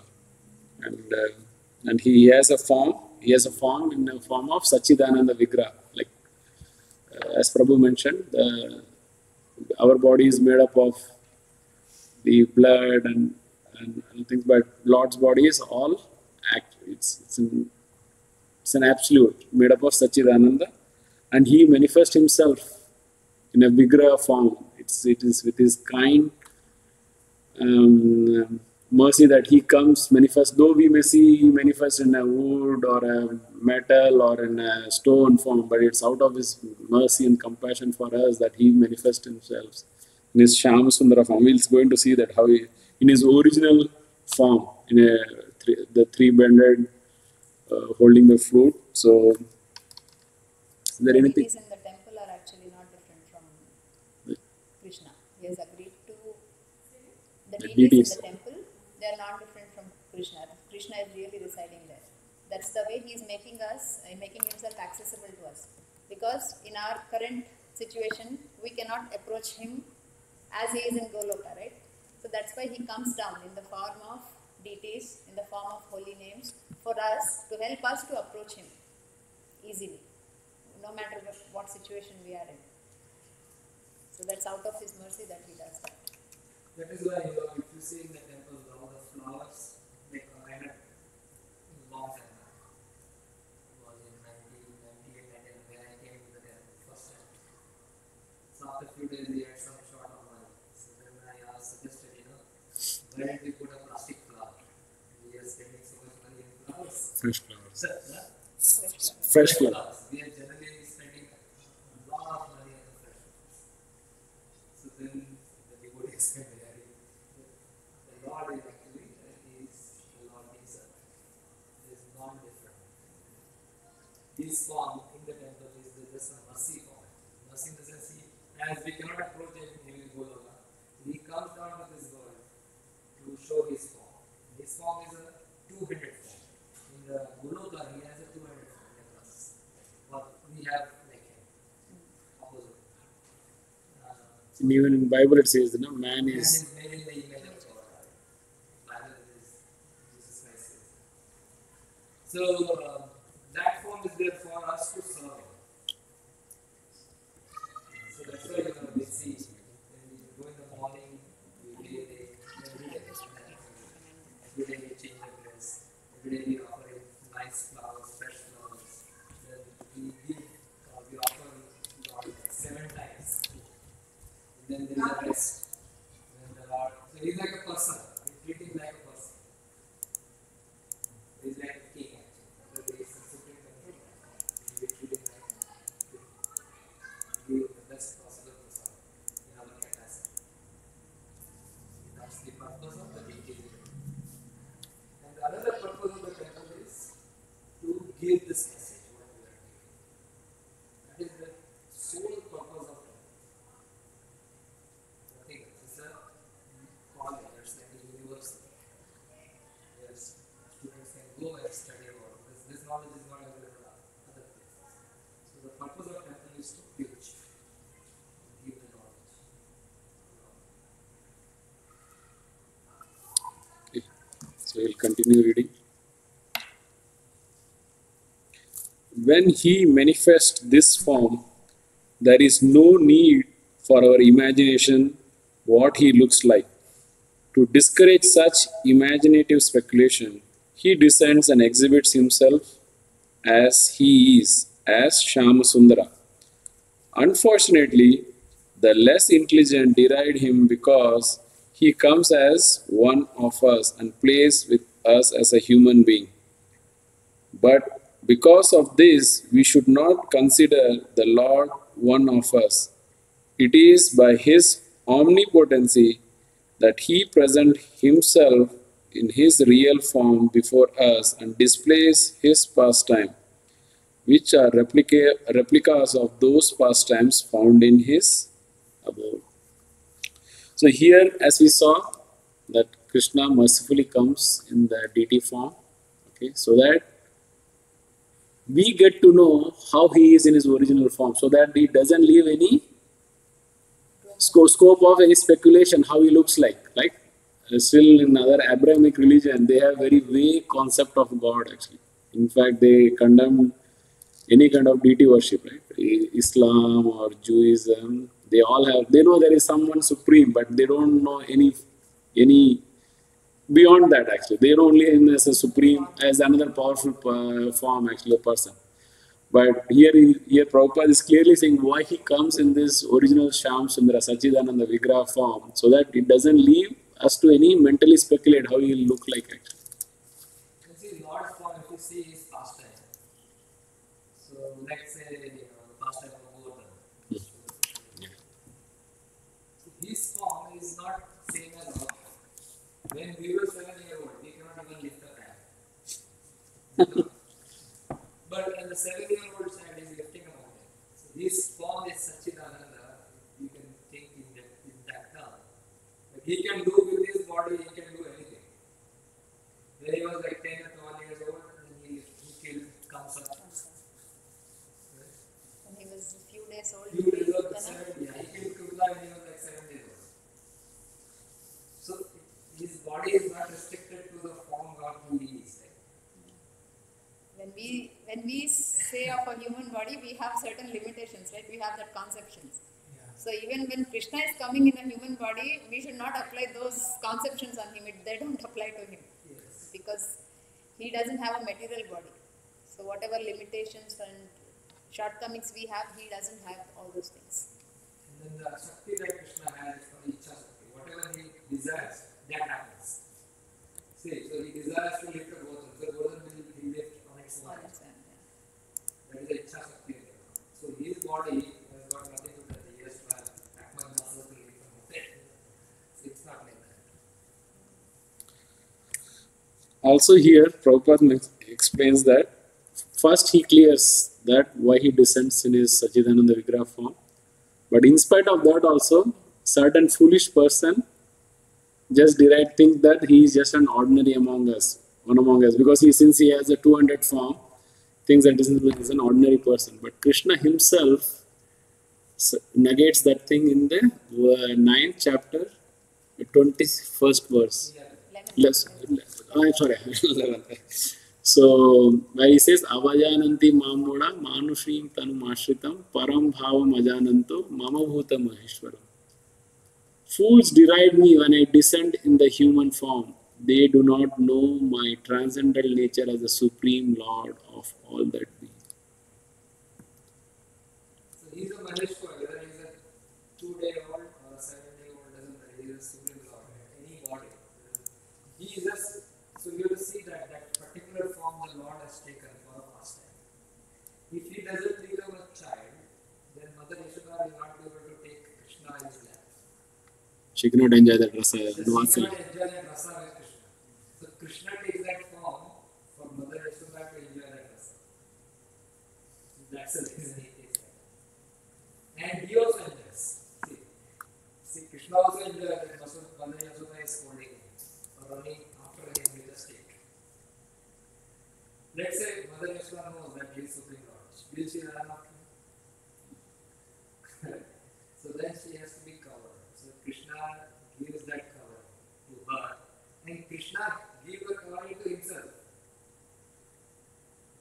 If he doesn't cover himself, he will not be able to enjoy the pastime. Right? So that covering is called as Yogamaya. And the covering which is given to us, which is false ego, that is called as Mahamaya. The Mahamaya gives us that covering. And the Krishna giving covering on himself so that he understands and he enjoys the like Lord Ram. Yeah. When Lakshmana was hit with an arrow, Lakshmana was like acting as a dead. Lord Ram was literally crying. Tears were flowing.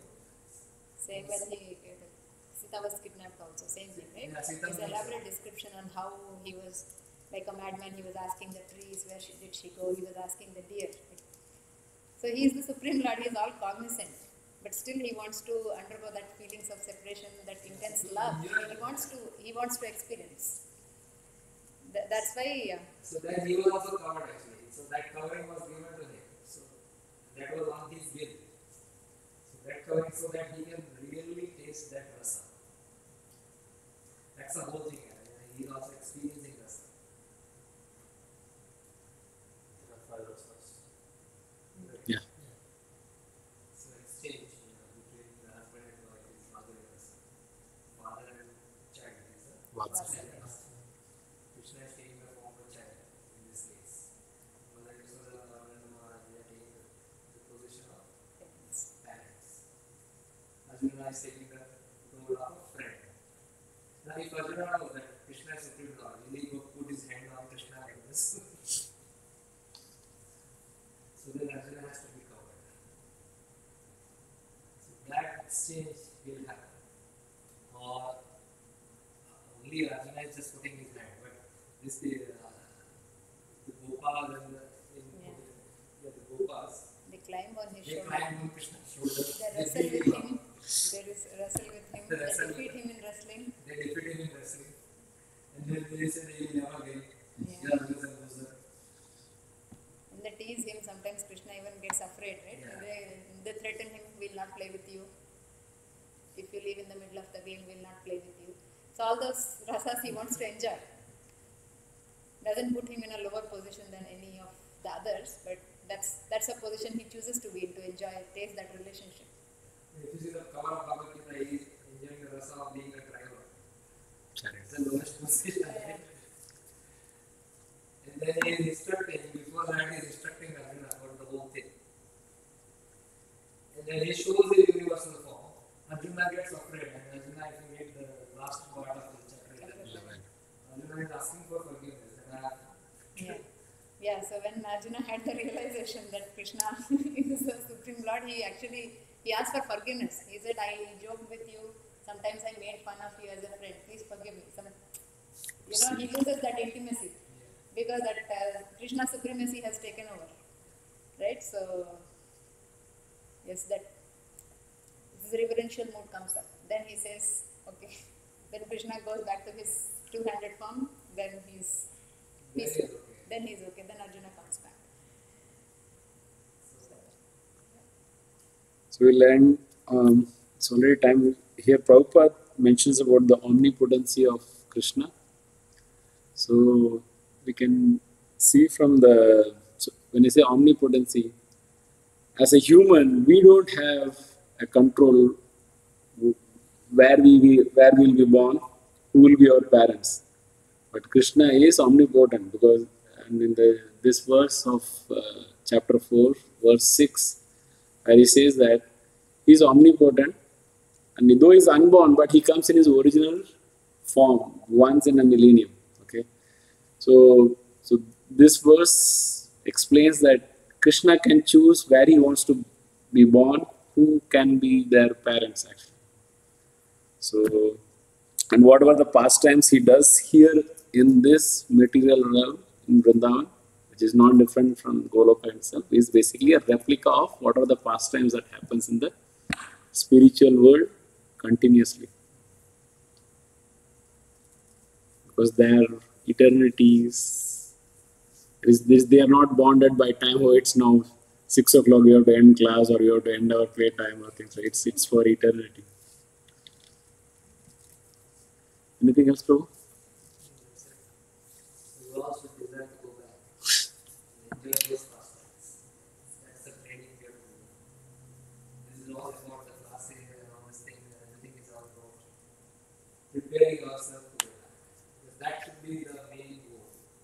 other things are going to happen in life. Things are going to manifest the way Krishna desires. But once you surrender to Krishna, and surrender in the sense you start the process, like you all have started, then we fall into a different category, which is now we are under Krishna's protection. Apne wala hai.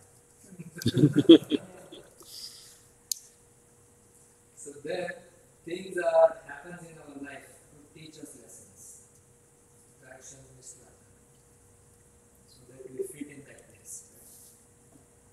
Like you want to become doctor or engineer or whatever, you have to go through the entire training, so that ultimately you can go to the one place and be a doctor or be an engineer or be a software person or whatever. So similarly, you practice through the whole life. Actually, Prabhupada said, life is a preparation and that is an Examination. And many of us just go unprepared for that Yeah, examination. exactly. The example.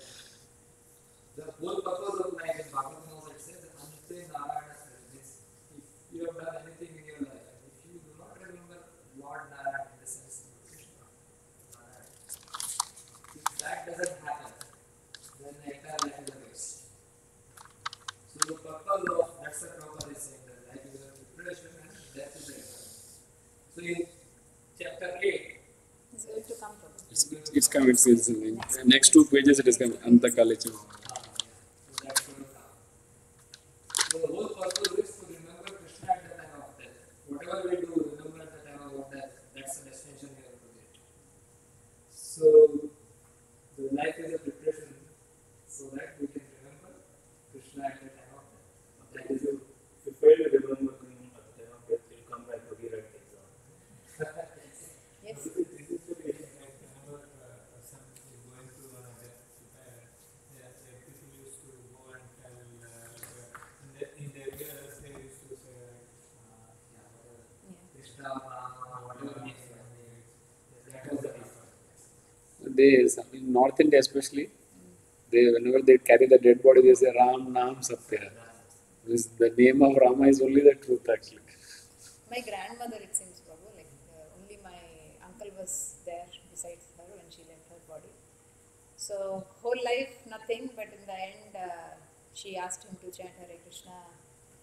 Yeah, I was very surprised. My mom recently told actually. So she did have the knowledge. Like at the end time, she knew she was going to leave, and she started chanting, and she also asked him to chant.